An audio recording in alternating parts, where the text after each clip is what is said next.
साहिब के दरबार में केवल भक्ति प्यार, केवल भक्ति प्यार, साहिब भक्ति में राजी, तजा सकल पकवान, लिया दासी सुत भाजी। भाई जहाँ हमारा ध्यान होगा वैसा ही हमारा जीवन होगा। जैसी भक्ति करोगे वैसी शक्ति मिलेगी। जैसे जैसे मन के विचार होंगे वैसा ही हमारा जीवन चरित्र होता है। हम सुबह उठकर जैसा सोचते हैं वैसा ही सारा दिन करते हैं और वैसा ही हमारा जीवन बन जाता है। भाई इसीलिए तो आपको कहता हूँ कि हर चीज़ अपने अंदर ग्रहण करने की ज़रूरत नहीं है, हर विषय पर सोचने की आवश्यकता नहीं है। वो सोचो जिससे जीवन सवरे। आपको पता है ध्यान भी हमारा भोजन है। जिस चीज़ का ध्यान करोगे वही चीज़ हमारे अंदर बढ़ेगी। जो हम भोजन करते हैं वही चीज़ हमारे अंदर बढ़ती है। इस तरह जिस चीज़ का ध्यान करोगे वही चीज़ अंदर बढ़ेगी। भक्ति का ध्यान करोगे भक्ति बढ़ेगी, वैराग्य का ध्यान करोगे भक्ति वैराग्य बढ़ेगा। अगर वासनाओं का ध्यान करोगे, कामनाओं का ध्यान करोगे, लोभ मोह का ध्यान करोगे तो भाई यही सब बढ़ेगा। भाई सबसे पहले हमारे अंदर एक विचार आता है, हम धीरे धीरे उस विचार के विषय में सोचने लगते हैं। बस सोचते सोचते वो विचार हमारे लिए एक चिंता बन जाता है, वो चिंता हमारे लिए रोग बन जाता है और वो रोग हमारे दुख का कारण बन जाता है। आप समझ रहे हैं? भाई ये चिंता अपने आप बड़ी नहीं हुई, इस पे विचार तो करो। हमने सोच सोच कर उसे बड़ा कर दिया। छोटी सी बात थी, वो छोटे से में खत्म हो जाती अगर आप उस पर ध्यान ना देते। आपने उस पर सोचते बड़ा कर लिया। इसीलिए हम 24 घंटे दुनिया की सोच में डूबे रहते हैं और असल काम है भजन बंदगी वो हमसे नहीं होती क्योंकि हम उधर नहीं सोचते। एक छोटे से उदाहरण से आपको समझा रहा हूँ। आपसे किसी ने कुछ कह दिया, आपने उस बात की गांठ बांध ली, बस उस बात को दोहराते रहे। आपने सारा दिन उस बात पर ध्यान दिया, यानी आपने उस ध्यान को खाया और वो ध्यान अब कैसा फलीभूत होगा, जैसा अन्न वैसा ही मन होगा। आपने उस ध्यान को खाया, अब सारा दिन आपको वैसा ही शक्ति मिलेगी, वैसे ही आपके अंदर ऊर्जा होगी। भक्ति करने के बाद, नाम दान मिलने के बाद भी आज यदि हम असाधु हैं, हम क्रोधी हैं, लोभी हैं, कामी हैं, ईर्ष्यालु हैं, झगड़ालु हैं, मन मर्जी की चलाते हैं, तो इसका कारण है हम अपने आप को अभी तक पहचान ही नहीं पाए। हमारा भोजन असल में जो ध्यान है वही गलत जगह लगा हुआ है। भक्ति सही तरह से करोगे तब भक्ति सही तरह से फलीभूत होगी। आपने अच्छा भोजन किया होता तो आपको अच्छी ऊर्जा मिलती। हमने भोजन ही गलत किया, हमारी सोच ही गलत थी कि ये व्यक्ति ने मुझे गाली क्यों दी, तो भाई इस तरह काम चलने वाला है। खैर छोड़ो, अब मुद्दे की बात करते हैं जहाँ से हमें आपको कुछ मिलना है। सभी लोग कृपया सत्संग के साथ जुड़ें, ध्यान दें। आपसे भक्ति नहीं होती 2-2.5 घंटे की, छोड़ दो, मत करो। आधा घंटा नहीं होती, चलो वो भी मत करो। 10-5 मिनट होती है, करो। जितनी शक्ति है उतनी कर लो। पर एक बात ध्यान रखो, सबसे पहले अपने कर्तव्य का पालन करो। जो भी आपका कर्तव्य है उसे समझ लो कि आपका कर्तव्य क्या है। कर्तव्य ऐसे करो जैसे एक सन्यासी करता है, जैसे आपके गुरु करते हैं, जैसे एक योगी करता है। कर्तव्य करते वक्त हम उस कर्तव्य के साथ अनासक्त हों, हमारे अंदर उस कर्म फल के प्रति कोई आसक्ति ना हो। मैं बड़े धीरे धीरे समझाऊंगा। आप अपने ऊपर ध्यान दो, आपका मन आपको किस दिशा में ले जाता है। सिर्फ आप अपने आप पर ध्यान दो कि आपका मन अनासक्त क्यों नहीं होता। एक बहन घर में काम करती है तो आसक्ति रखकर काम करती है। एक भाई दुकान पर काम करता है, नौकरी करता है, भाई वो आसक्ति रहकर काम करता है। एक बच्चा काम करता है, वो भी यही उसके अंदर चल रहा है, आसक्ति यानी इच्छा। आप समझ नहीं रहे हैं। अगर आप भक्ति भी करते हैं तो इच्छा लेकर भक्ति करते हैं कि आज हमारा ये काम बन जाए। मंदिर के आगे, मूर्ति के आगे खड़े होते हैं, हाथ जोड़ते हैं और भाई अगर सरवी रखते हैं, अगर सरवी रखते हैं धरती पर और आशीर्वाद मांगते हैं तब भी आसक्तियों की ही पूर्ति की बात करते हैं। मैंने देखा है गुरु द्वारा, जहाँ गुरु ग्रंथ साहिब के आगे लोग मत्था टेकते हैं, वहाँ भी आसक्ति रहित होकर कर्तव्य करो, कर्म करो, तब काम बनेगा। वो असली योगी है, वो असली सन्यासी है, वो असली नामधारी है। आप आधा घंटा नाम जपते हो, उसमें भी आप ये चाहते हो कि मेरी दुकान बन जाए, दुकान का काम चल जाए, बच्चे पढ़ लिख जाएं। अरे भाई ये सब बातें क्यों करते हो? मैंने कहा ना, जैसा भोजन आप करोगे वैसा ही आपका स्वास्थ्य बनेगा। हमारी आत्मा को भोजन कैसा मिलता है? ये सब इसी तरह का भोजन है, आसक्ति के साथ भोजन मिलता है। भक्ति करते हैं तो आसक्ति के साथ, सर झुकाते हैं किसी को तो आसक्ति के साथ। तो भाई सभी के अंदर हमारी आसक्ति है, हमारी इच्छाएं हैं, इसीलिए तो हमारा काम नहीं बन रहा है। पलटू साहिब ने जैसे शुरू में कुंडली में फरमाया, साहिब के दरबार में केवल भक्ति प्यार। केवल भक्ति प्यार का मतलब समझ रहे हैं, कोई इच्छा नहीं, अपनी सारी इच्छाएं गुरु को समर्पित कर दी, परमात्मा को समर्पित कर दी। हमारी कोई इच्छा नहीं है, आप दें तो राजी, ना दें तो राजी। साहिब किस भक्ति में राजी होता है? जहां कोई चाह नहीं होती, केवल भक्ति प्यार, साहिब भक्ति में राजी, उस भक्ति में राजी है। आप आधा घंटा 1 घंटा भजन बंदगी करते हो, उसी में राजी है। आप कहां जाके जंगलों पहाड़ों में भटकते फिर रहे हो? आप लोग इसे समझते क्यों नहीं? सुबह आप उठो, घर के किसी स्थान को चुनो, वहां आसन बिछाओ, बैठ जाओ और अंदर आसक्ति रहित होकर, कोई कामना नहीं, कोई इच्छा नहीं, बस एक इच्छा है कि मैं तेरा दीदार करूं। वो भी अगर ना इच्छा रखो तो अच्छी बात है, आपका काम है नाम जपना। ध्यान गुरु का आए, परमात्मा का आए ना आए, ये परमात्मा की मर्जी है, गुरु की मर्जी है। तुम्हारा काम है कि उनका ध्यान आए। आप चाहे हजारों बार सोच लो, ध्यान नहीं आएगा। ये उनका काम है, ध्यान आए ना आए। हमारा काम है बैठना, हमारा काम है बैठना। बैठ जाओ और आसक्ति रहित होकर बैठो, तब बात बनेगी, तब आप एक सच्चे नामधारी हैं। कितनी बढ़िया मिसाल दी है पलटू साहिब ने। वो कहते हैं, तजा सकल पकवान लिया दासी सुत भाजी। यहाँ एक छोटा सा प्रसंग है। कहते हैं महाराज श्री कृष्ण शांति दूत बनकर जब इंद्रप्रस्थ या राजा धृतराष्ट्र के दरबार में पहुँचे तो इनका पुत्र जो था दुर्योधन, वो इन्हें भोजन के लिए आमंत्रित करता है, लेकिन उन्होंने उसका ये आमंत्रण था वो अस्वीकार कर दिया। और कहते हैं दासी पुत्र रहे हैं विदुर जी, उनके घर उन्होंने वो रूखा सूखा जो भक्ति भाव में उन्हें खिलाया गया वो उन्होंने खाया, और उनके लिए वो सब कुछ था। तो आप क्या सोचते हो, आपके गुरु को ये प्यारा लगता है कि आप आओ डेरे में भीड़ बढ़ाओ, आप आ जाओ और उनके यहाँ से उनकी फ़ोटो खरीद के ले जाओ और घरों में लगाओ, दुकानों में लगाओ, पड़ोसियों को बांटो, बताओ चिल्ला चिल्ला कर आप सत्संगी हो? यही तो करते हैं हम। त्योहार आते हैं इतने सारे, उन त्योहारों में बढ़ चढ़कर हिस्सा लेते हैं, ऐसा लगता है सबसे बड़े धर्मात्मा हम ही हैं। असल में आप खुद जानते हो, एक श्वास भक्ति ऐसी नहीं होती जिसमें हमारा कोई इच्छा नहीं होती। बगैर इच्छा के तो हम कुछ कर ही नहीं सकते। आपको शायद पता नहीं है, जिसे आप सुमिरन, ध्यान, भजन कहते हो, ये संपूर्ण भक्ति है, संपूर्ण भक्ति। संसार में इससे बड़ी इस कलयुग में और कोई भक्ति नहीं है।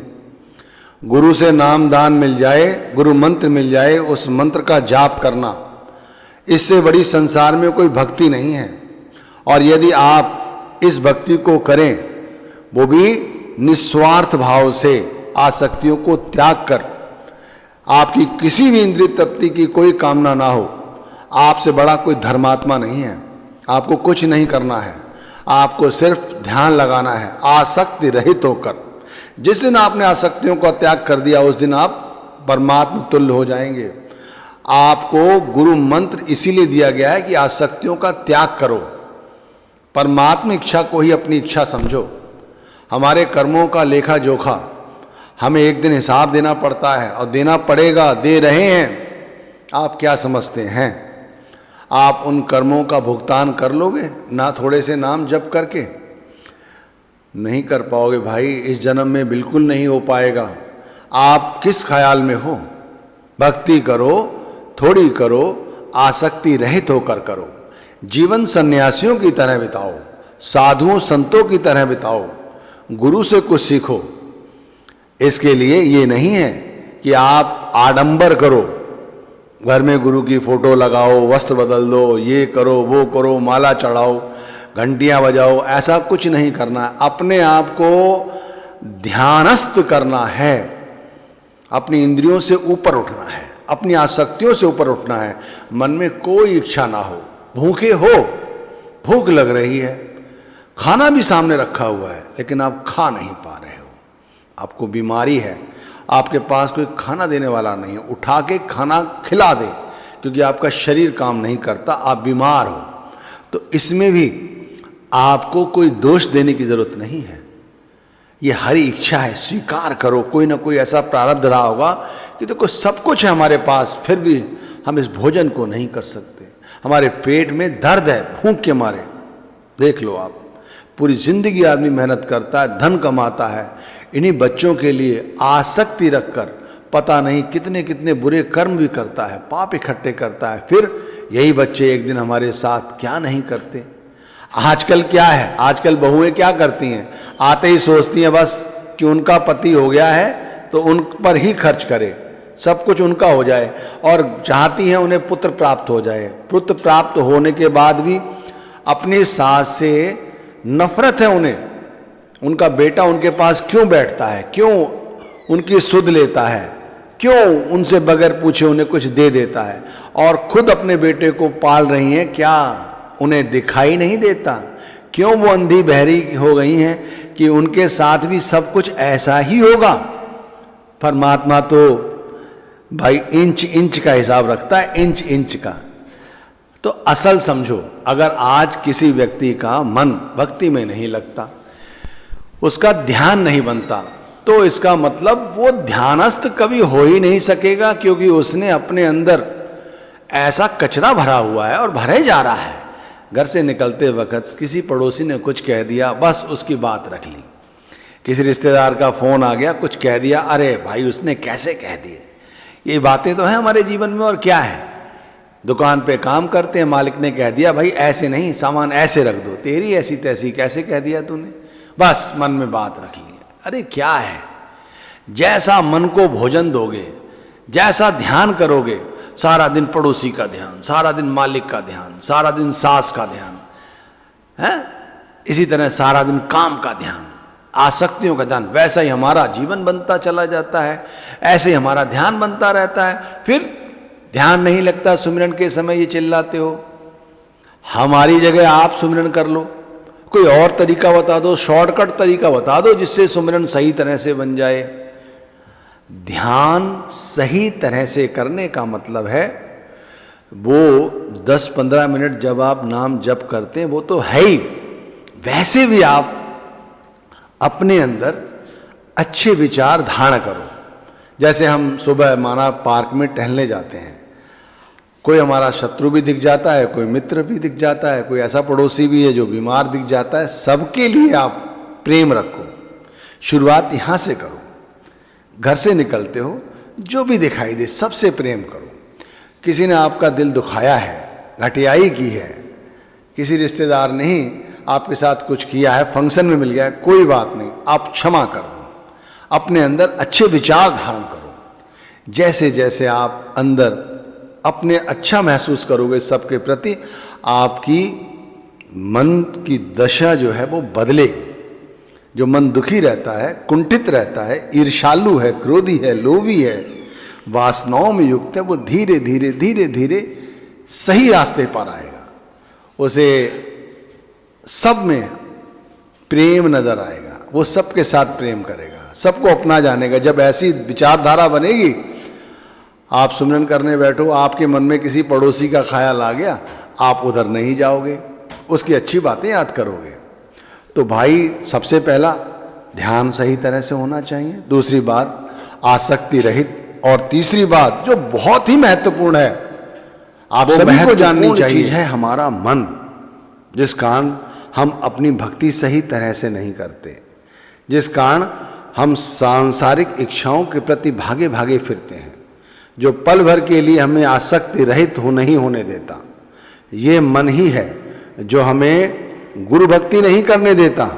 अगर आप चाहते हैं कि आपका ध्यान बने, आप चाहते हैं कि आप इस जन्म में ही कुछ बना लें अपना, इस 84 के बेड़े को पार कर जाएं, आप चाहते हैं कि गुरु के शब्द को अंदर महसूस करें, अंदर जाकर उस शब्द धुन को सुने, शब्द के प्रकाश को देखें, आप यदि चाहते हैं कि मैं यहाँ शांति से रहूं, मेरे अंतर में किसी तरह का द्वंद्व ना हो, तो भाई एक काम करो, अपने मन को जीतने की कोशिश करो, अपने मन की सहायता से ही अपना उद्धार करने की कोशिश करो। आपका भला यदि कोई कर सकता है संसार में तो वो आपका मन ही है, मन। क्योंकि मन जिसने जीत लिया भाई वो आज जीवन में सर्वश्रेष्ठ है, और जो भाई मन के तावे में ही रहा भाई वो यहाँ दुखी है। उसे बाहरी शत्रुओं की कोई आवश्यकता नहीं है, उसके अंदर बैठा हुआ मन ही उसका सबसे बड़ा शत्रु है। वो चाहे कुछ भी कमा ले, कुछ भी इकट्ठा कर ले, कुछ भी बना ले, वो दुखी ही रहेगा। क्योंकि मन जीते जग जीत, जिसने मन को जीत लिया उसने जग को जीत लिया। कहते हैं मन तू ज्योत स्वरूप है, अपना मूल पछाड़, जिसने अपना मूल पहचान लिया भाई कि मैं उस परमात्मा का अंश हूं और इस आत्मा के साथ जुड़ा हुआ हूं, इस शरीर में हूं, और भाई मैं इसी घर के अंदर बैठकर अपना अहित कर रहा हूं। स्वामी जी महाराज ने चेतावनी दी है ना, वो कहते हैं मन रे क्यों गुमान अब करना, तन तो तेरा खाक में लेगा 84 जा पड़ना। अगर अभी भी हम नहीं चेते तो आगे फिर हमारे लिए 84 खड़ी हुई है।